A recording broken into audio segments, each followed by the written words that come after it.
എല്ലാവർക്കും റെനീസ് ഹിന്ദി ക്ലാസ്സിലേക്ക് സ്വാഗതം. SCERT സിലബസ് 10ാം ക്ലാസ് ഹിന്ദിയിലെ ആദ്യ ചാപ്റ്ററാണ് ഇന്ന് നമ്മൾ പഠിക്കുന്നത്. ഇതെൻ്റെ ഫസ്റ്റ് ക്ലാസ്സാണ്. കണ്ടിട്ട് ഇഷ്ടപ്പെട്ടാൽ ലൈക്ക് ചെയ്യണം, സബ്സ്ക്രൈബ് ചെയ്യണം, സപ്പോർട്ട് ചെയ്യണം. ഇന്ന് നമ്മൾ പഠിക്കുന്നത് ഫസ്റ്റ് യൂണിറ്റിലെ ഫസ്റ്റ് ലെസനാണ്. ഇത് ഒരു കഹാനിയാണ്. കഹാനി എന്നാൽ എന്താണ്? കഥ. ഈ കഥ എഴുതിയത് യുവകവിയും കഥാകാരനുമായ പ്രഭാതാണ്. അദ്ദേഹം ജനിച്ചത് 1972 രാജസ്ഥാനിലെ ജയ്പൂരിനടുത്താണ്. ഈ കഥയിൽ പറഞ്ഞിരിക്കുന്നത് 2 കുട്ടികളുടെ സൗഹൃദത്തിൻ്റെ കഥയാണ്. ഇത് കുറച്ച് വലിയ കഥയായതിനാൽ 2 പാർട്ടായിട്ടാണ് ഞാൻ എടുക്കുന്നത്. ഈ കഥയുടെ പേര് ബീർ ബഹൂട്ടി എന്നാണ്. ബീർ ബഹൂട്ടി എന്നാൽ ഇന്ദ്രകോപം എന്നറിയപ്പെടുന്ന ഒരു ചെറിയ പ്രാണിയാണ്. ഇനി നമുക്ക് പാഠഭാഗത്തിലേക്ക് കടക്കാം. ഈ പാഠഭാഗത്തിൻ്റെ ആദ്യ പാരഗ്രാഫിൽ പറഞ്ഞിരിക്കുന്നത് ഒരു മഴ പെയ്ത് തോർന്ന ഒരു അന്തരീക്ഷം കഥാകാരൻ വർണ്ണിച്ചിരിക്കുകയാണ്. നമുക്ക് നോക്കാം. ബാദൽ ബഹുത്ത് ബറസ് ലിയേ ഥേ ഫിർ ബി ബഹുത് സാരാ പാനി ഉന്മേ ബച്ചാ ഹുവാ ഥാ. ബാദൽ എന്ന് പറഞ്ഞതാണ് മേഘം. മേഘം വളരെ പെയ്തിട്ടുണ്ട്, അതായത് മഴ പെയ്തു തോർന്നിരിക്കുകയാണ്. ഫിർബി എന്നിട്ടും ബഹുസാര പാനി ഉന്മേ ബച്ചാ ഹുവാ ഥാ എന്ന് പറഞ്ഞാൽ ഒരുപാട് വെള്ളം അതിൽ ബാക്കി നിൽക്കുന്നുണ്ട്. അതായത് ഒരു മഴ പെയ്തു തോർന്നു എങ്കിലും ഇനിയും മഴ പെയ്യാൻ സാധ്യതയുണ്ട്. വേ ഖേത്തോം ജംഗലോം കെ ഊപ്പർ ഛായ ഹുയേ ഥേ. ഖേത്തോം എന്ന് പറഞ്ഞാൽ പാടങ്ങൾ, കൃഷി ചെയ്തിട്ടുള്ള പാടങ്ങൾ. ജംഗലോം കാടുകൾ, വനങ്ങൾ. ഇസ്കെ ഊപ്പർ ഛായ ഹുയേ ഥേ അതിൻ്റെ എല്ലാം മുകളിൽ ഇങ്ങനെ കാണപ്പെടുന്നു. എന്താണ്? മേഘങ്ങൾ, മഴമേഘങ്ങൾ. സാരാ ആകാശ് മേഘോം സേ ഭരാത. സാരാ ആകാശം മുഴുവനും മേഘോം സേ ഭരാത മേഘാവൃതമാണ്, മേഘങ്ങൾ കൊണ്ട് നിറഞ്ഞിരിക്കുകയാണ്. മേഘോം കി ഛായാവോമേം ഗീലി ഹവായേം ഇതർ ഉദർ ഗൂം രഹി ഥി. മേഘോം കി ഛായാവോമേം ഈ മേഘങ്ങളുടെ തണലിൽ അല്ലെങ്കിൽ ഈ മേഘങ്ങൾക്ക് കീഴെ ഗീലി ഹവായേം. ഗീലി എന്ന് പറഞ്ഞാൽ വെറ്റ്, നനഞ്ഞ എന്നാണ് അർത്ഥം. നനഞ്ഞ കാറ്റ്, അതായത് തണുത്ത കാറ്റ് ഇങ്ങനെ വീശിക്കൊണ്ടിരിക്കുന്നു. ഇതർ ഉദർ ഗൂം രഹി ഹേ എന്ന് പറഞ്ഞാൽ കാറ്റ് അവിടെയും ഇവിടെയൊക്കെ ഇങ്ങനെ കറങ്ങി നടക്കുന്നു, കാറ്റ് വീശിക്കൊണ്ടിരിക്കുന്നു. പേടോം കെ തനെ അബീബി ഗീലേ ഥേ. പേടോം കെ തനെ വൃക്ഷങ്ങളുടെ അറ്റങ്ങൾ, വൃക്ഷത്തലപ്പുകൾ ഇപ്പോഴും നനഞ്ഞിരിക്കുകയാണ്. അബീബി ഗീലേ ഥേ ഇപ്പോഴും നനഞ്ഞിരിക്കുകയാണ്. മൂങ് ഫലിയോം കെ ഹരേ ഖേത്തോമേം പീലെ ഫൂൽ അബീബി ഗീലേ ഥേ. മൂങ് ഫലിയാം എന്ന് പറഞ്ഞാൽ നിലക്കടലയാണ്. മൂങ് ഫലിയോം കെ ഹരേ ഖേത്തോമേം. മൂങ് ഫലിയാം നിലക്കടല നട്ടിരിക്കുന്ന പച്ചപ്പ് നിറഞ്ഞ പാടങ്ങൾ. ഇനി മേം പീലെ ഫൂൽ. പീലെ എന്ന് പറഞ്ഞാൽ ഏത് കളറാണ്? മഞ്ഞ നിറത്തിനെയാണ് പീലെ എന്ന് പറയുന്നത്. പീലെ ഫൂൽ മഞ്ഞ നിറത്തിലുള്ള പൂക്കൾ. അബീബി ഗീലേ ഥേ ഇപ്പോഴും നനഞ്ഞിരിക്കുകയാണ്. ഖേത്തോമേം ചോട്ടാ ചോട്ടാ ബാജറ ഉഗാദ. പാടങ്ങളിൽ ചോട്ടാ ചോട്ടാ ബാജറയുടെ തൈകൾ, ബാജറ നട്ടിരിക്കുന്നു, അതിൻ്റെ തൈകൾ ഇങ്ങനെ മുളച്ച് നിൽപ്പുണ്ട്. ബാജറയ്ക്ക് ലെമ്പേ പത്തലെ പാത്തോമേം പാനി കെ ബൂന്തേം അട്കി ഹുയി ഥി. ബാജറയുടെ ഈ മുളച്ചു നിൽക്കുന്ന ബാജറയുടെ ലെമ്പേ പത്തലെ പാത്തോമേം. പാത്തോം എന്ന് പറഞ്ഞാൽ അതിൻ്റെ ഇലയാണ്. പത്തലെ, ലംബെ എന്ന് പറഞ്ഞാൽ നീളമുള്ള, പത്തലെ അതായത് വളരെ തിന്നായിട്ടുള്ള, വളരെ നേർത്ത. അപ്പോൾ നീണ്ട് നേർത്ത ഈ ഇലകളിൽ, ബാജറയുടെ ഇലകളിൽ പാനീക്കി ബൂന്തേം വെള്ളത്തിൻ്റെ തുള്ളികൾ, ബൂന്തേം തുള്ളികൾ, അട്കി ഹുയിധി തങ്ങി നിൽക്കുന്നുണ്ട്. ഇതെല്ലാം പാസ്റ്റ് ടെൻസ് ആയിട്ടാണ് പറഞ്ഞിട്ടുള്ളത് കേട്ടോ.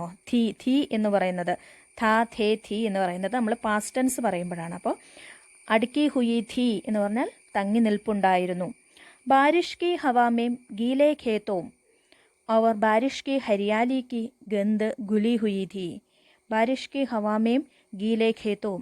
മഴയിൽ നനഞ്ഞ് ഈ തണുത്ത കാറ്റിൽ ഗീലേ ഖേത്തോം നനഞ്ഞ കൃഷിപ്പാടങ്ങൾ, ഈ പാടങ്ങളുടെയും പിന്നെ ഈ ഹരിയാലി പച്ചപ്പിൻ്റെയും ഈ മണ്ണിൻ്റെയും എല്ലാം നനഞ്ഞ ഗന്ധം ഇങ്ങനെ അവിടെ തങ്ങി നിൽപ്പുണ്ടായിരുന്നു. മഴ പെയ്തു തോർന്ന ഒരു അന്തരീക്ഷത്തിനെ കഥാകാരൻ വളരെ മനോഹരമായിട്ട് ഈ പാരഗ്രാഫിൽ ഇങ്ങനെ വിവരിച്ചിരിക്കുകയാണ്. എന്തൊക്കെയായിരുന്നു? പ്രകൃതി എങ്ങനെയൊക്കെ വർണ്ണിച്ചിരിക്കുന്നത്? മഴ പെയ്ത് തോർന്നു, പക്ഷേ ആകാശം ഇപ്പോഴും മേഘാവൃതമാണ്. കാരണം മഴ ഇനിയും പെയ്യാൻ സാധ്യതയുണ്ട്. തണുത്ത കാറ്റ് ഇങ്ങനെ വീശിക്കൊണ്ടിരിക്കുന്നു, ചെറിയ തണുത്ത കാറ്റ് വീശുന്നുണ്ട്. വൃക്ഷത്തലപ്പുകൾ, വൃക്ഷത്തിൻ്റെ മുകൾ ഭാഗമെല്ലാം ഇപ്പോഴും നനഞ്ഞു തന്നെ ഇരിക്കുകയാണ്. നിലക്കടല നട്ടിട്ടുള്ള പാടങ്ങളിലെ മഞ്ഞപ്പൂക്കൾ എന്താണ്? മഴവെള്ളം കൊണ്ട് നനഞ്ഞിരിക്കുന്നു. പാടത്തിങ്ങനെ മുളച്ചു വന്ന് നിൽക്കുന്ന ബാജ്റയുടെ ഇലകളിലും വെള്ളത്തുള്ളികൾ ഇങ്ങനെ തങ്ങി നിൽക്കുകയാണ്. ഓക്കെ, മഴ പെയ്ത് നനഞ്ഞ ഖേത്തിൽ നിന്നും പച്ചപ്പിൽ നിന്നും എല്ലാം എന്താണ്? ഒരു ആ മഴയുടെ ഗന്ധം, അതായത് മണ്ണ് നനഞ്ഞ ഗന്ധവും എല്ലാം ഇങ്ങനെ ആ അന്തരീക്ഷത്തിൽ തങ്ങി നിൽക്കുകയാണ്. ഓക്കെ, ഇനി നമുക്ക് അടുത്ത പാരഗ്രാഫിലേക്ക് നോക്കാം. ഉനേം ബീർ ബഹൂട്ടിയോം സെ മിൽന ഹോത്താ ഥാ, സോ വേ സ്കൂൾ കെ ലിയെ ഘർ സെ കുച്ച് സമയ പഹലെ നിക്കൽ ആത്തെ ഥേ. ഉനേം ബീർ ബഹൂട്ടിയോം സെ മിൽന ഹോത്താ ഥാ. ആർക്ക്? ആരെയോ കുറിച്ചാണ് പറഞ്ഞേക്കുന്നത്. ആരാന്ന് നമ്മളോട് ഇവിടെ പറഞ്ഞിട്ടില്ല. ഉനേം അവർക്ക് ബീർ ബഹൂട്ടിയോം സെ മിൽന ഹോത്താ ഥാ. അവർക്ക് ബീർ ബഹൂട്ടിയെ കാണണമായിരുന്നു. എന്തായിരുന്നു ബീർ ബഹൂട്ടി? ആ ചെറിയ കൊച്ചു കൊച്ചു പ്രാണികൾ നനഞ്ഞ അന്തരീക്ഷത്തിൽ കാണപ്പെടും. ആ പ്രാണികളെ കാണണമായിരുന്നു. അതിനെ കാണാൻ വേണ്ടിയിട്ട് അവർ സ്കൂൾ കെ ലിയെ ഘർ സെ കുച്ച് പഹലെ നിക്കലാത്തേതേ, അതായത് സ്കൂളിൽ പോകാനായിട്ട് എന്നും പോകുന്ന സമയത്തേക്കാളും അവർ കുറച്ച് നേരത്തെ തന്നെ വീട്ടിൽ നിന്നും ഇറങ്ങി. എന്തിനു വേണ്ടി? ഈ ബീർ ബഹൂട്ടിയെ കാണാൻ വേണ്ടിയിട്ട്. കസ്ബെ സെ സട്ടെ ഇൻ ഖേത്തോമേ ബീർ ബഹൂട്ടിയാം ഖോജാ കർത്തേ ഥേ. കസ്ബെ എന്ന് പറഞ്ഞാൽ കവല, അതായത് ജംഗ്ഷനോട് അടുത്തുള്ള. സട്ടെ എന്ന് പറഞ്ഞാൽ നിയർ എന്നാണ്, അടുത്ത് എന്നാണ് അർത്ഥം.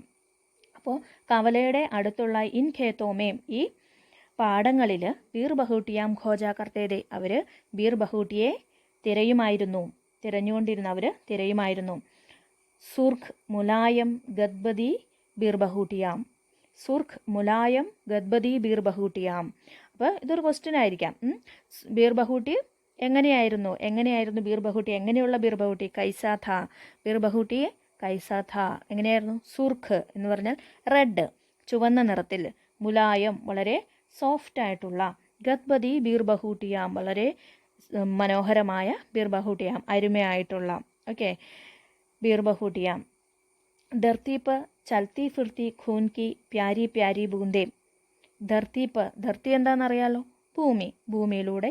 ചൽത്തി ഫിർത്തി അതായത് ഇങ്ങനെ അങ്ങോട്ടും ഇങ്ങോട്ടും മൂവ് ചെയ്യുന്ന, നടക്കുന്ന. ഖൂൻ കി പ്യാരി പ്യാരി ബൂന്തേം. ഖൂൻ എന്ന് പറഞ്ഞാൽ രക്തമാണ്. ഖൂൻ കി പ്യാരി പ്യാരി ബൂന്തേം എന്ന് പറയുന്നത് രക്തത്തുള്ളികൾ, അരുമയായ രക്തത്തുള്ളികൾ ഇങ്ങനെ ഭൂമിയിലൂടെ ഇങ്ങനെ അങ്ങോട്ടും ഇങ്ങോട്ടും നടക്കുന്നത് പോലെ നമുക്ക് തോന്നും. എന്ത്? ഈ ബീർ ബഹൂട്ടിയാം മണ്ണിലൂടെ നടക്കുന്നത് കാണുമ്പോൾ. ഓക്കെ, ഉൻകെ ബസ്തെ ഉൻകി പീഠ് പർ ലദേ ഹോത്തേ ഥേ. ഉൻകെ ബസ്തെ അവരുടെ ബാഗുകൾ. ബസ്തെ എന്ന് പറഞ്ഞാൽ ബാഗ്, അവർ സ്കൂളിൽ കൊണ്ടുപോകുന്ന ബാഗുകൾ. അപ്പോൾ നമ്മുടെ ഇവിടെ നേരത്തെ പറഞ്ഞിരുന്നു അവർ സ്കൂൾ കെ ലിയെ ഘർ സെ നിക്കലാന്ന്. അപ്പോൾ നമുക്ക് മനസ്സിലാവും ഒരു 2 കുട്ടികളാണ്, സ്കൂളിൽ പഠിക്കുന്ന കുട്ടികളാണെന്ന് മനസ്സിലായി. അപ്പോൾ അവരുടെ ബാഗ്, അവർ സ്കൂളിൽ കൊണ്ടുവന്ന ബാഗ് ഉൻകി പീഠ് പർ ലദേ ഹോത്തേ ദേ. അവരുടെ പീഠ് എന്ന് പറഞ്ഞാൽ അവരുടെ ചുമലിൽ. ലദേ ഹോത്തേ ദേ അവരുടെ ചുമലിൽ അവർ ഇങ്ങനെ ഇട്ടിട്ടുണ്ടായിരുന്നു അവരുടെ ബാഗുകൾ. കന്തോം പർ ടങ്കേ ഹോത്തേ ദേ. അവരുടെ തോളുകളിലേക്ക് ആ ബാഗുകൾ ഇങ്ങനെ തോളിലേക്ക് ഇങ്ങനെ ചാഞ്ഞ് കിടപ്പുണ്ടായിരുന്നു, തൂങ്ങി കിടപ്പുണ്ടായിരുന്നു, ഹാങ് ചെയ്യുക. ഓക്കെ, ടങ്കെ ഹോത്തേതെ എന്ന് പറഞ്ഞാൽ അവരിങ്ങനെ അവരുടെ തോളിലേക്ക് ഈ ബാഗുകൾ ഇങ്ങനെ തൂങ്ങി കിടപ്പുണ്ടായിരുന്നു. വേ ഏക് ദൂസരേക്ക് ബഹുത്ത് നസ്ദീക് രഹ്കർ ബൽക്കി കഹനാ ചാഹിയെ ബിൽക്കുൽ സഡ്കർ ബീർ ബഹൂട്ടിയാം ഖോജ്തേ ദേ. ഏക് ദൂസരേക്ക് ബഹുത്ത് നസ്ദീക് രഹ്കർ, അതായത് രണ്ടുപേരും അടുത്തടുത്തിരുന്ന്. ഏക് ദൂസരേക്ക് ഒരാൾ മറ്റൊരാളുടെ, ബഹുത്ത് നസ്ദീക് വളരെ അടുത്തിരുന്ന്, ബൽക്കി കഹനാ ചാഹിയെ ബിൽക്കുൽ സഡ്കർ അതായത് അവർ വളരെ അടുത്ത്, സഡ്കർ നിയർ വളരെ അടുത്തിരുന്ന്, ബീർ ബഹൂട്ടിയാം ഖോജ്തേ, അവരങ്ങനെ അടുത്തടുത്ത് ചേർന്നിരുന്ന് ഈ ബീർ ബഹൂട്ടികളെ, ഈ കുഞ്ഞു കുഞ്ഞു പ്രാണികളെ തിരഞ്ഞുകൊണ്ടിരിക്കുകയാണ്. ഉനേം ദേഖ്നെ കെ ലിയെ വേ ബാരിഷ് കി ഗന്ധ് ഭരി ഭൂരാ ജമീൻ പർ ബൈഠ് ജായാ കർത്തേ ഥേ.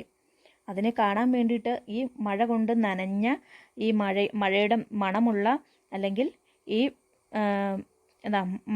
മഴ നനഞ്ഞ് കിടക്കുന്ന ഈ തവിട്ട നിറത്തിലുള്ള ജമീൻ പർ, തവിട്ടെന്ന് പറഞ്ഞാൽ ചെളിയൊക്കെ ആയിട്ട് അല്ലേ, മഴയൊക്കെ നനഞ്ഞ ചെളിയൊക്കെ ആയിട്ട് ഒരു തവിട്ട് നിറം വരില്ലേ, ആ തവിട്ട് നിറത്തിൽ വന്നിട്ടുള്ള ആ ഭൂമിയിൽ, ആ മണ്ണിൽ ഇരുന്ന് അവർ ഈ എന്തിനെയാണ്? ഈ ബീർ ബഹൂട്ടിയെ തിരയുമായിരുന്നു. ബേല, देखो इस बीर बहूटी का रंग तुम्हारे रिबन के जैसा लाल है, സാഹിൽ ने कहा. അപ്പോൾ എന്താണ്? അവരിൽ ഒരാളുടെ പേര് സാഹിൽ എന്നാണ്. നമുക്ക് മനസ്സിലായി അല്ലേ? കാരണം സാഹിൽ പറയുകയാണ് ബേല. അപ്പോൾ അടുത്തയാളുടെ പേരെന്താണ്? ബേല. ബേല എന്നാണ് പെൺകുട്ടിയുടെ പേര്. കുട്ടിയെ വിളിക്കുകയാണ്. ദേഖോ ഇസ് ബീർ ബഹൂട്ടി കാ രംഗ് തുമാരെ റിബൺ കെ ജൈസാ ലാൽ ഹേ. നോക്കൂ, ഈ ബീർ ബഹൂട്ടിയുടെ നിറം നിന്റെ റിബൺ പോലെ ചുവന്ന നിറമാണ്. നിന്റെ റിബണിൻ്റെ അതേ കളറുള്ള ചുവന്ന നിറമാണ് ഈ ബഹൂട്ടിയുടേത്. കുറച്ച് സമയം കഴിഞ്ഞ് ഞാൻ വീണ്ടും ചോദിച്ചു, തുമ്നെ കുച്ച് സുനാ ബേല? നീ എന്തെങ്കിലും കേട്ടോ ബേല? ബേല, നീ എന്തെങ്കിലും കേട്ടോ? ഹാ സുന, പഹലി ഗണ്ടി ലഗയി ഹേ. ഞാൻ കേട്ടു. എന്ത്? ഫസ്റ്റ് ബെല്ലടിച്ചു. അപ്പോൾ അവർ സ്കൂളിലേക്ക് പോകുന്ന വഴിക്കാണ് ഈ ഇരുന്ന് ബീർ ബഹൂട്ടിയെ തിരഞ്ഞുകൊണ്ട് പാടത്തിരിക്കുന്നത്. അപ്പോൾ അവിടെ സ്കൂളിൽ ഫസ്റ്റ് ബെല്ലടിച്ചത് കേട്ടു. ലേക്കിൻ മുझे പെൻമേം സ്യാഹി ബി ബർവാനി ഹേ ദുകാൻ സേ. അപ്പോൾ സാഹിൽ പറയാണ്, ലേക്കിൻ മുझे പെൻമേം സ്യാഹി ബി ബർവാനി ഹേ ദുകാൻ സേ. എന്നാൽ എനിക്ക് പേനയിൽ സ്യാഹി ഭർവാനി ഹേ, പേനയിൽ മഷി നിറയ്ക്കണം. സ്യാഹി മഷി നിറയ്ക്കണം. ദുകാൻ സേ, എവിടെ നിന്ന്? കടയിൽ നിന്ന്. എനിക്ക് പോകുന്ന വഴി കടയിൽ നിന്ന് പേനയിൽ മഷി കൂടി നിറയ്ക്കേണ്ടതുണ്ട് എന്ന് സാഹിൽ പറഞ്ഞു. 1981 का साल राजस्थान में जयपुर के नज़दीक सवारी गाड़ियों और मालगाड़ियों से सदा भरा फुलेरा जंक्शन. 1981 का साल, അതായത് 1981 വർഷം. ഓക്കെ, 1981 നടന്ന ഒരു കഥയാണ് ഈ നമ്മൾ ബീർ ബഹൂട്ടിയിൽ നമ്മൾ കാണുന്നത്. രാജസ്ഥാൻ में ജയ്പൂർ കെ നസ്ദീക് സവാരി ഗാഡിയോ, അതായത് രാജസ്ഥാൻ എവിടെയാണ്? രാജസ്ഥാൻ നോർത്ത് സ്റ്റേറ്റിലാണ്. രാജസ്ഥാനിൽ ജയ്പൂർ കെ നസ്ദീക്, ജയ്പൂരിന് അടുത്ത് സവാരി ഗാഡിയോം എന്ന് പറഞ്ഞാൽ യാത്രാ വണ്ടികളും, ഓർ മാൽ ഗാഡിയോം എന്ന് പറഞ്ഞാൽ ചരക്ക് വണ്ടികളും. അപ്പോൾ യാത്രാ വണ്ടികളും ചരക്ക് വണ്ടികളും കൊണ്ട് സദാ ഫര, എപ്പോഴും തിരക്ക് നിറഞ്ഞ അല്ലെങ്കിൽ എപ്പോഴും നിറഞ്ഞ ഫുലേര ജംഗ്ഷൻ, ആ ജംഗ്ഷൻ്റെ പേരാണ് ഫുലേര. ഓക്കെ, അപ്പോൾ ഫുലേര ജംഗ്ഷൻ എപ്പോഴും തിരക്ക് നിറഞ്ഞൊരു ജംഗ്ഷനാണ്. അവിടെ എപ്പോഴും യാത്രാ വണ്ടികളും ചരക്ക് വണ്ടികളൊക്കെ ആയിട്ട് ഇങ്ങനെ എപ്പോഴും തിരക്കാണ്. കസ്ബേക്ക് ലഗ്ഭഗ് സൂനി തങ്ക് ഗലിയാം. കസ്ബയുടെ, അതായത് കവല, കസ്ബ നമ്മൾ ആദ്യം പഠിച്ചൊരു വാക്കാണ് അല്ലേ? കവലയുടെ ഏകദേശം കവലയുടെ അടുത്ത് സൂനി തങ്ക് ഗലിയാം, കവലയിൽ സൂനി എന്ന് പറഞ്ഞാൽ ശൂന്യമായ, തങ്ക് ഗലിയാം ഇടുങ്ങിയ വഴികൾ, ഇടുങ്ങിയ തെരുവുകൾ, ഗലിയാം. അവിടെയൊക്കെ നോർത്തിലൊക്കെ ഈ ചെറിയ ചെറിയ വഴികളെല്ലാം നമ്മൾ ഗലിയാം എന്നാണ് പറയുന്നത്. അപ്പോൾ കസ്ബേക്ക് ലഗ്ഭഗ് സൂനി തങ്ക് ഗലിയാം, ഈ കവലയിലെ ചെറിയ ശൂന്യമായ ഇടുങ്ങിയ വഴികൾ. ഗലിയോമേം ഖാമോഷ് ഖഡേ ബിജലി കെ ഖംബേ, ഗലിയോമേം ഖാമോഷ് ഖഡേ ബിജലി കെ ഖംബേ, ഈ തെരുവുകളിൽ, ഈ ഇടവഴികളിൽ എല്ലാം നിശബ്ദമായി നിൽക്കുന്ന ഇലക്ട്രിക് പോസ്റ്റുകൾ. ബിജലി കെ ഖംബേ, ഇലക്ട്രിക് പോസ്റ്റുകൾ. ഗംബേ കെ ബീച്ച് ഖീഞ്ചി താരോം കി കതാരേ, ഗംബോം കെ ബീച്ച്, ഈ ഇലക്ട്രിക് പോസ്റ്റുകൾക്കിടയിൽ വലിച്ചു കെട്ടിയ കമ്പി നിരകൾ, കമ്പി കൊണ്ട് ഇങ്ങനെ വലിച്ചു കെട്ടിയിരിക്കുകയാണ്. അപ്പോൾ അതായത് ഇലക്ട്രിക് ലൈൻസ്. ഇൻ ഗലിയോമേം ജഹാൻ തഹാം ദിഖായി പടുത്തെ മീട്ടി ഗണ്ടിയാം ബജാത്തെ ഫേരി വാലെ, ഈ വഴികളിലെല്ലാം നമ്മൾ എവിടെ നോക്കിയാലും കാണാം ഈ മണി അടിച്ചുകൊണ്ട് ഇങ്ങനെ സാധനങ്ങൾ കൊണ്ടു നടന്ന് വിൽക്കുന്ന കച്ചവടക്കാർ. അത് ചിലപ്പോൾ മിഠായി ആവാം, അതായത് മിഠായി ഒക്കെ അങ്ങനെയുള്ള പലഹാരങ്ങളോ അങ്ങനെ എന്തെങ്കിലും സാധനങ്ങളൊക്കെ കൊണ്ടു നടന്ന് ഇങ്ങനെ വിൽക്കുന്ന കച്ചവടക്കാർ. അവരിങ്ങനെ അവരുടെ വണ്ടിയുടെ മണിയടിച്ച് ഇങ്ങനെ പോകുന്നത് നമുക്ക് ഈ തെരുവുകളിൽ ഇഷ്ടം പോലെ കാണാം. ഏക് അന്ധേരി സി ഗലി മേം 6-7 ഗദോം കി ഖുരോം കി ടാപ്പോം കി ആവാസേം. ഏക് അന്ധേരി ഗലി മേം, അന്ധേരി എന്ന് പറഞ്ഞാൽ ഇരുട്ട് നിറഞ്ഞ ഒരു ഇരുണ്ട ഗലി, അക്കൂട്ടത്തിലുള്ള ഒരു ഇരുണ്ട വഴിയിൽ 6-7 ഗദോം കി, ഒരു 6-7 അല്ലെങ്കിൽ 6-7 കഴുതകളുടെ, ഗുരോം കി ടാപ്പോം കി ആവാസേം എന്ന് പറഞ്ഞാൽ ഈ കഴുതകളുടെ കുളമ്പടി ശബ്ദം കേൾക്കാം. ഉൻകെ പീച്ചെ ചൽത്ത ഏക് ബദൻ ഉഖാടെ കുമാർ, ഉൻകെ പീച്ചെ ചൽത്ത ഏക് ബദൻ ഉഖാടെ കുംഹാർ എന്ന് പറഞ്ഞാൽ അതിൻ്റെ എല്ലാം പുറകെ വരുന്നു ഒരു ബദൻ ഉഖാടെ എന്ന് പറഞ്ഞാൽ അർദ്ധനഗ്നനായ ഒരു कुशवन। इसी दृश्य के बीच से गुजरते हुए दो स्कूली बच्चे ബേല ഓർ സാഹിൽ. അപ്പോൾ ഇത്ര നേരം നമ്മൾ കഥാകാരൻ വിവരിച്ചുകൊണ്ടിരുന്നത് ആ ഒരു ഗലിയിൽ അല്ലെങ്കിൽ ആ ഒരു കവലയിലും ഒക്കെ നമുക്ക് കാണാൻ പറ്റുന്ന കാഴ്ചകളാണ്. അവിടുത്തെ ആ ഒരു ദൃശ്യമാണ് വിവരിച്ചത്. ഈ ദൃശ്യങ്ങൾക്കിടയിലൂടെ സ്കൂളിലേക്ക് പോകുന്ന രണ്ട് കുട്ടികൾ. ഓക്കെ, ഗുസർത്തെ ഹുയെ എന്ന് പറഞ്ഞാൽ കടന്നു പോകുന്ന, സ്കൂളി ബച്ചെ രണ്ട് സ്കൂൾ കുട്ടികൾ, ബേല ഓർ സാഹിൽ ബേലയും സാഹിലും. ഉൻ ദിനോം പെൻമേം 5 പൈസേ മേം നീലി സ്യാഹി ഭരി ജാത്തി थी. ആ ദിവസങ്ങളിൽ അല്ലെങ്കിൽ അക്കാലത്ത് പേനയിൽ 5 പൈസേമേം, ഒരു 5 പൈസ കൊടുത്തു കഴിഞ്ഞാൽ കടയിൽ നിന്ന് പേനയിൽ ഒരു പേന മഷി നിറച്ച് കിട്ടുമായിരുന്നു. സ്റ്റേഷനറി കി ദുഖാൻ വാലെ ഡ്രോപ്പർ സെ പെൻമേം സ്യാഹി ഭർത്തേതേ. ഈ സ്റ്റേഷനറി കടക്കാരൻ ഡ്രോപ്പർ കൊണ്ട് പേനയിൽ മഷി നിറച്ച് കൊടുക്കും. 5 പൈസ കൊടുത്താൽ ഒരു പേന മഷി നിറച്ച് കിട്ടുമായിരുന്നു. ओके, पेन में कुछ स्याही बची थी, उसे साहिल ने जमीन पर छिड़क दिया. नई स्याही फरवाने के लिए दोनों दुकान पर पहुंचे. पेन में कुछ स्याही बची थी. ഇത് തലേ ദിവസം നിറച്ച മഷിയായിരിക്കാം. കുറച്ച് മഷി പേനയിൽ ഉണ്ടായിരുന്നു, ബാക്കി ഉണ്ടായിരുന്നു. പക്ഷെ എന്ത് ചെയ്തു? സാഹിൽ അതിനെ ജമീൻ പർ, അതായത് തറയിൽ ഒഴിച്ച് കളഞ്ഞു. നയി സാഹി ഭർവാനെ കെ ലിയെ ദോനും ദുക്കാൻ പർ പഹുഞ്ചെ. കടയിൽ എത്തുന്നതിന് മുമ്പ് തന്നെ മഷിയൊക്കെ ഒഴിച്ച് കളഞ്ഞു. എന്നിട്ട് രണ്ടുപേരും കൂടി കടയിലേക്ക് എത്തി, മഷി നിറയ്ക്കാനായിട്ട് കടയിലെത്തി. ഏക് പെൻ സ്യാഹി ബർദോ സാഹിൽ സെ പഹലെ ഹി ബേലാനി ദുക്കാൻ വാലെ സെ കഹ. ഒരു പേന മഷി നിറച്ചോളൂ എന്ന് സാഹിലിനേക്കാളും മുമ്പ് തന്നെ ബേല കടക്കാരനോട് ചാടി കയറി പറഞ്ഞു. ബേട്ടാ, സ്യാഹി കി ബോത്തൽ അഭി അഭി ഖാലി ഹോ ഗയി ഹെ, അബ് തോ കൽ ഹി മിൽ പായേഗി. അപ്പോൾ കടക്കാരൻ തിരിച്ചു പറഞ്ഞ എന്താണ്? ബേട്ടാ മോനെ, സ്യാഹി കി ബോത്തൽ അഭി അഭി ഖാലി ഹോ ഗയി ഹെ. ഇപ്പോഴാണ് മഷിക്കുപ്പി കാലിയായത്. അബ് തോ കൽ ഹി മിൽ പായേഗി, ഇനി നാളെ കിട്ടത്തുള്ളൂ എന്ന് കടക്കാരൻ പറഞ്ഞു. ലേക്കിൻ ഇസ്നെ തോ പെൻ മേ ജോ സ്യാഹി ഥി ഉസേ ബി ജമീൻ പർ ചിടക് ദിയ. ബേല ബോലി. ബേല എന്തു പറഞ്ഞു?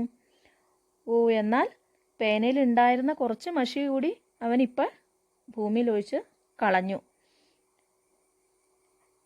बादल को देखकर खड़े को नहीं दुलाना चाहिए, दुकान वाले भैया ने कहा. बादल को देखकर खड़े को नहीं दुलाना चाहिए എന്ന് പറഞ്ഞാൽ മഴമേഘങ്ങൾ കാണുമ്പോഴത്തേനും നമ്മൾ കുടം കഴുകി വെക്കരുത്, അല്ലെങ്കിൽ വെള്ളം ഇപ്പോൾ തന്നെ മഴ പെയ്യുമെന്ന് പ്രതീക്ഷിച്ച്, അതാണ് അതിൻ്റെ അർത്ഥം വരുന്നത്. കാരണം നമുക്ക് എന്തെങ്കിലും കിട്ടുമെന്ന് പ്രതീക്ഷിച്ച് നമ്മൾ കയ്യിലുള്ളത് നഷ്ടപ്പെടുത്തരുത്. ഓക്കെ, അത് കിട്ടുമോ ഇല്ലയോ എന്ന് നമുക്ക് ഉറപ്പില്ല. അപ്പോൾ നമ്മളത് കിട്ടും എന്ന് വിചാരിച്ച് നമുക്കുള്ളത് കൂടി നഷ്ടപ്പെടുത്തരുത് എന്നുള്ള അർത്ഥത്തിലാണ് ഇങ്ങനെ കടക്കാരൻ പറഞ്ഞത്. ഓർ പൂച്ച, എന്നിട്ട് ചോദിച്ചു, കോൻസിമേ പഠിത്തേഹോ, ഏത് ക്ലാസ്സിലാണ് പഠിക്കുന്നത്? കോൻസിമേ പഠിത്തേഹോ? 5वीं में. साहिल ने ऐसे बुरे मन से बताया जैसे 5वीं में पढ़ना पाप हो. സാഹിൽ ഇങ്ങനെ വളരെ വിഷമിച്ച് ആണ് പറഞ്ഞത്. 5वीं में, 5ാം ക്ലാസ്സിലാണ് പഠിക്കുന്നത്. ആ പറച്ചിൽ കേട്ട തോന്നും എന്താണ്? ജയ്സെ 5वीं में പഠന പാപ് ഹോ, എന്തോ 5ാം ക്ലാസ്സിൽ പഠിക്കുന്നത് വലിയൊരു പാപമാണെന്ന് തോന്നും. ആ രീതിയിലാണ് സാഹിൽ മറുപടി പറഞ്ഞത്. ദോനോ ദുക്കാൻ വാലെ ഭയ്യനെ കഹ. രണ്ടുപേരും, ദുക്കാൻദാർ കടക്കാരൻ ചോദിച്ചു. ഹാ ദോനോം ഓർ ഹം ദോനോം കാ സെഷൻ ബി ഏക് ഹി ഹെ. ए बेला ने ऐसे खुश होकर बताया जैसे ये कोई बहुत बड़ी बात हो. हाँ दोनों, ഞങ്ങൾ രണ്ടുപേരും ഒരേ ക്ലാസ്സിലാണ്. ഓർ ഹം ദോനോം കാ സെഷൻ ബി ഏക് ഹി ഹെ. ഞങ്ങളുടെ രണ്ടുപേരുടെയും സെക്ഷൻ പോലും ഒന്ന് തന്നെയാണ്. എ സെക്ഷനിലാണ് രണ്ടുപേരും, അതായത് ഡിവിഷൻ. ബേല വളരെ സന്തോഷത്തോടെ പറഞ്ഞു. എന്തോ ഇതൊരു വലിയ കാര്യമാണെന്നുള്ള രീതിയിൽ ഭയങ്കര ഹാപ്പി ആയിട്ടാണ് ബേല മറുപടി പറഞ്ഞത്. ക്ലാസ് में दोनों पास पास बैठते थे. कॉपी में काम करते हैं तो दोनों कॉपी में काम करते थे. क्लास में दोनों पास पास बैठते थे. ക്ലാസ്സിൽ രണ്ടുപേരും അടുത്തടുത്താണ് ഇരിക്കുന്നത്. കോപ്പി മേം കാം കർത്തേ തോ ദോനോം കോപ്പി മേം കാം കർത്തേ. അപ്പോൾ നോട്ട്സ് എഴുതുവാണെങ്കിൽ രണ്ടുപേരും നോട്ട്സ് എഴുതും. കിതാബ് പഠിത്തേ തോ ദോനോം കിതാബ് പഠിത്തേ. പുസ്തകം വായിക്കുവാണെങ്കിലോ രണ്ടുപേരും പുസ്തകം വായിക്കും. ബൽക്കി പാട് ബി ഏക് ഹി പഠിത്തേ. എന്നാൽ പഠിക്കുന്ന അവർ പുസ്തകം വായിക്കുമെന്ന് മാത്രമല്ല, അവർ വായിക്കുന്ന പാഠവും ഒന്ന് തന്നെയായിരിക്കും. ഏതാണ്? സാഹിൽ चमक उड़ी सन 57 में, वह तलवार पुरानी थी. पढ़ता तो बेला भी चमक उड़ी सन 57 में, वह तलवाർ പുരാനി थी പഠിത്തി थी. ഇത് അവർക്ക് പഠിക്കാനുള്ള ഒരു പാഠഭാഗമാണ്. അത് സാഹിൽ ചമകുടി സൻ 57 മേം എന്ന് സാഹിൽ വായിക്കുമ്പോൾ അതേ ലൈൻസ് തന്നെ ബേലയും വായിക്കും. അതായത് അവരുടെ ഫ്രണ്ട്ഷിപ്പ് അതുപോലെയാണ്. അടുത്തടുത്ത് ഇരിക്കുക, അവരെന്ത് കാര്യം ചെയ്താലും ഒരേപോലെ ഒപ്പമാണ് ചെയ്യുന്നത്. ഓക്കെ, പുസ്തകം വായിക്കുമ്പോൾ പോലും ഒരേപോലെ അവൻ വായിക്കുന്ന ലെസൺ തന്നെ ബേലയും വായിക്കും. അങ്ങനെ ബേല കഹതി ബഹൻജി പാനി പീനെ ചലേ ജാവും. സാഹിൽ ബി കഹത്ത ബഹൻജി പാനി പീനെ ചലേ ജാവും. അപ്പോൾ ബേല ചോദിക്കുകയാണ്, സഹോദരി ഞാൻ വെള്ളം കുടിക്കാൻ പോക്കോട്ടെ എന്ന് ചോദിച്ചാൽ അപ്പോൾ തന്നെ സാഹിലും അതുപോലെ തന്നെ സഹോദരി വെള്ളം കുടിക്കാൻ പോക്കോട്ടെ എന്ന് ചോദിക്കും. അതായത് വെള്ളം കുടിക്കാൻ പോകുമ്പോൾ പോലും അവർ ഒരേ സമയം എല്ലാ കാര്യങ്ങളും ഒരുമിച്ചാണ് ചെയ്യുന്നത്. അതായത് അവരുടെ ആ ഒരു സൗഹൃദമാണ് അവിടെ കാണിക്കുന്നത്.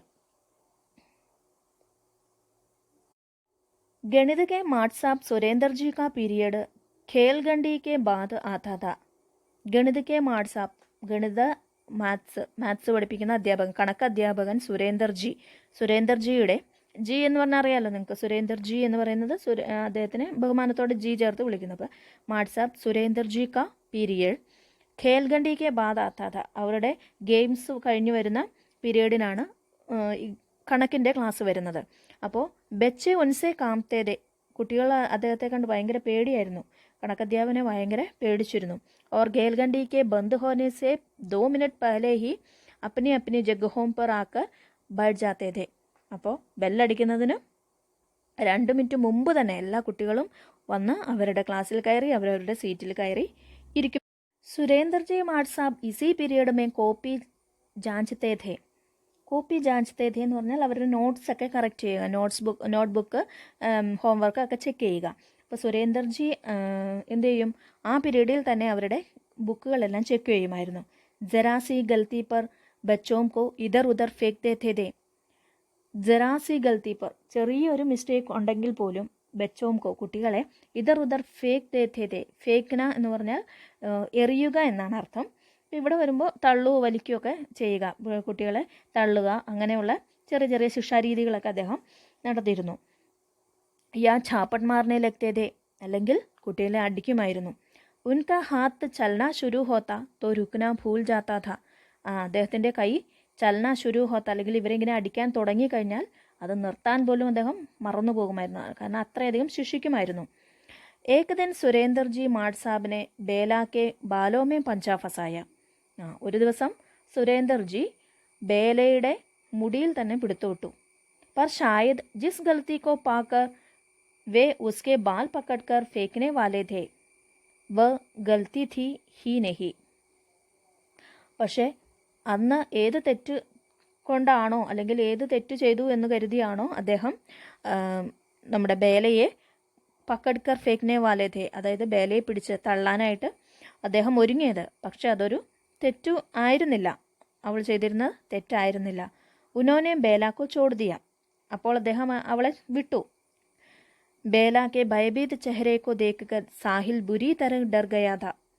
എന്നാൽ ബേലയുടെ ഭയഭീത് ചെഹ്റേക്കോ, ചെഹ്റ മീൻസ് മുഖം, ബേലയുടെ ആ പേടിച്ചരണ്ട മുഖം കണ്ടപ്പോൾ സാഹിൽ ബുരി തര ഡർ ഗയാ ഥാ, സാഹിൽ വളരെയധികം പേടിച്ചുപോയി.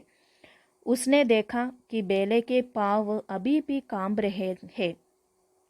അവൻ നോക്കിയപ്പോൾ ബേലയുടെ കാലുകൾ ഇപ്പോഴും വിറയ്ക്കുന്നുണ്ടായിരുന്നു, പേടിച്ച് വിറയ്ക്കുകയായിരുന്നു. പാവ് എന്ന് പറഞ്ഞാൽ കാലുകൾ. ജയ്സെ വ ഘടേ ഘടേ അബി ഗിർ ജായേഗി. എന്താണ്, അവൾ ഇപ്പോൾ നിൽക്കുന്നിടത്ത് നിന്ന് ഇപ്പോൾ തന്നെ മറിഞ്ഞ് താഴെ വീഴും എന്ന രീതിയിൽ അവൾ വിറയ്ക്കുന്നുണ്ടായിരുന്നു. സുരേന്ദർജി മാട്ട് സാബിനെ കോപ്പി കോ ഉസ്കെ ബൈഠ്നെ കി ജഗഹ പർ ഫേക്തെ ഹുയെ കഹാ ബൈഠ് അപ്നി ജഗഹ പർ. സുരേന്ദർജി അധ്യാപകൻ തൻ്റെ ആ അവളുടെ കോപ്പി ബുക്ക് അല്ലെങ്കിൽ അവളുടെ കണക്കിൻ്റെ ബുക്ക് അവൾ ഇരിക്കുന്ന സീറ്റിലേക്ക് വലിച്ചെറിഞ്ഞു. ഫേക്തേ ഹുയെ, വലിച്ചെറിഞ്ഞുകൊണ്ട് അവളോട് പറഞ്ഞു, ബൈഠ് അപ്നി ജഗഹ പർ, പോയി ഇരിക്ക് നിന്റെ സീറ്റിൽ എന്ന് പറഞ്ഞ് ഷൗട്ട് ചെയ്തു. ബേല കാ മൻ ബഹുത് ഖരാബ് ഹോ ഗയ. മാട്ട് സാബ് ചാഹെ മുझे പീട്ട് ലേത്തെ മഗർ സാഹിൽ കെ സാമനെ നഹി. ബേല കാ മൻ ബഹുത് ഖരാബ് ഹോ ഗയ. ബേലയുടെ മനസ്സ് വളരെ വിഷമിച്ചു. അല്ലെങ്കിൽ ഖരാബ് ഹോ ഗയ എന്ന് പറഞ്ഞാൽ പല അർത്ഥങ്ങളുണ്ട്. ഇപ്പോൾ എന്തെങ്കിലും സാധനങ്ങൾ ഖരാബ് ഹോ ഗയ എന്നൊക്കെ പറഞ്ഞു കഴിഞ്ഞാൽ കേടായി എന്നൊക്കെയുള്ള അർത്ഥമാണ്. അപ്പം അതുപോലെ ബേലയുടെ മനസ്സ് ബഹുത് ഖരാബ് ഹോ ഗയ, അവളുടെ മനസ്സ് വല്ലാതെ വിഷമിച്ചു. മാഡ് സാബ് ചാഹെ മുझे പീട്ട് ലേത്തെ. മാഡ് സാബ് അല്ലെങ്കിൽ അധ്യാപകൻ വേണമെങ്കിൽ എന്നെ തല്ലിക്കോട്ടെ. മഗർ സാഹിൽ കെ സാമനെ നഹി. എന്നാൽ സാഹിലിൻ്റെ മുൻപിൽ വെച്ച് വേണ്ട. വ സാഹിൽ കെ സാമനെ ഖുദ് കോ ശർമിന്ദ മഹ്സൂസ് കർ രഹി थी. അവൾക്ക് സാഹിലിൻ്റെ മുന്നിൽ വെച്ച് ഖുദ് എന്ന് പറഞ്ഞാൽ സ്വയം എന്നാണ്. ഖുദ് കോ ശർമിന്ദ, ഷർമിന്ദ ലജ്ജ. മെഹസൂസ് കർണ, മെഹസൂസ് എന്ന് പറഞ്ഞാൽ ഫീൽ ചെയ്യുക, അവൾക്ക് അനുഭവപ്പെടുക. ഓക്കെ. വ സാഹിൽ കെ സാമനെ ഖുദ് കോ ശർമിന്ദ മെഹസൂസ് കർ രഹി थी. അവൾക്ക് സാഹിലിൻ്റെ മുന്നിൽ വെച്ച് അധ്യാപകൻ വഴക്ക് പറഞ്ഞതും അല്ലെങ്കിൽ ശിക്ഷിച്ചതോ അവൾക്ക് വളരെയധികം ലജ്ജ തോന്നി, അതിൽ ഭയങ്കര വിഷമിച്ചു അവൾ. ക്യോംകി വ ജാൻതി थी कि വ സാഹിൽ കി നസർ മേ ബഹുത് അച്ഛി ഹേ. എന്തുകൊണ്ടെന്നാൽ അവൾക്ക് അറിയാമായിരുന്നു സാഹിലിൻ്റെ മുൻപിൽ അവൾ അല്ലെങ്കിൽ സാഹിലിൻ്റെ കണ്ണിൽ അവൾ വളരെയധികം നല്ലൊരു കുട്ടിയാണ്. അപ്പോൾ അധ്യാപകൻ അവളെ മോശമായ രീതിയിൽ വഴക്ക് പറഞ്ഞപ്പോൾ അവൾക്ക് വളരെയധികം ലജ്ജ തോന്നി അതിൽ. ജബ് വ ഉസ്കെ പാസ് ആക്കർ ബൈഠി ഉസ്സെ നസർ നെഹി മിലാ പായി. അവൾ അവൻ്റെ അടുത്ത് വന്ന് തിരിച്ച് സീറ്റിൽ വന്ന് ഇരുന്നപ്പോൾ അവൾക്ക് അവനെ ഫേസ് ചെയ്യാൻ കഴിഞ്ഞില്ല. നസർ നെഹി മിലാ പായി. നസർ മിലാന എന്ന് പറഞ്ഞാൽ ഫേസ് ടു ഫേസ് നോക്കുക. അവൾക്ക് അവനെ ഫേസ് ചെയ്യാനായിട്ട് കഴിഞ്ഞില്ല. അവൾ അത്രയധികം ലജ്ജ അവൾക്ക് ഉണ്ടായി. ക്വസ്റ്റ്യൻ കൊടുത്തിട്ടുണ്ട്. ജബ് വഹ് ഉസ്കെ പാസ് ആക്കർ ബൈഠി ഉസ്സെ നസർ നെഹി മിലാ പായി ക്യോംകി വ ഖുദ് കോ ശർമിന്ദ മെഹസൂസ് കർ രഹി थी എന്നാണ് അതിൻ്റെ ഉത്തരം. ഓക്കെ. സാഹിൽ കെ സാമനെ ജബ് മാഡ് സാബ് നെ ഉസ്സെ ഗുസ്സാ കിയ. ഗുസ്സാ കർണ എന്ന് പറഞ്ഞാൽ ദേഷ്യപ്പെടുക, അല്ലെങ്കിൽ ഉസ്സെ പീട്ട തോ വോ ഖുദ് കോ ശർമിന്ദ മെഹസൂസ് കർ രഹി थी. അതാണ് അതിൻ്റെ ഉത്തരം. സാഹിലിൻ്റെ മുൻപിൽ വെച്ച് മാഡ് സാബ് അല്ലെങ്കിൽ മാഡ് സാബ് എന്ന് പറഞ്ഞാൽ അധ്യാപകൻ അവളെ വഴക്ക് പറഞ്ഞപ്പോൾ അവൾക്ക് വളരെയധികം ലജ്ജ തോന്നി. അതുകൊണ്ടാണ് അവൾക്ക് അവനെ ഫേസ് ചെയ്യാൻ കഴിയാതിരുന്നത്. ഓക്കെ. അപ്പോൾ ഇന്നത്തെ പാഠഭാഗം നമ്മൾ ഇവിടെ വെച്ച് സ്റ്റോപ്പ് ചെയ്യുകയാണ്. ഇനി ഇതിൻ്റെ ബാക്കി ഭാഗം നമ്മൾ അടുത്ത ക്ലാസ്സിൽ പഠിക്കുന്നതാണ്. നിങ്ങൾക്ക് നന്നായിട്ട് മനസ്സിലായി എന്ന് ഞാൻ വിചാരിക്കുന്നു. നിങ്ങൾക്ക് ഈ ക്ലാസ്സുകൾ ഇഷ്ടപ്പെട്ടെങ്കിൽ നിങ്ങൾ ലൈക്ക് ചെയ്യുക, ഷെയർ ചെയ്യുക, സബ്സ്ക്രൈബ് ചെയ്യുക, നമ്മളെ സപ്പോർട്ട് ചെയ്യുക. ഓക്കെ. ബൈ. Thank you.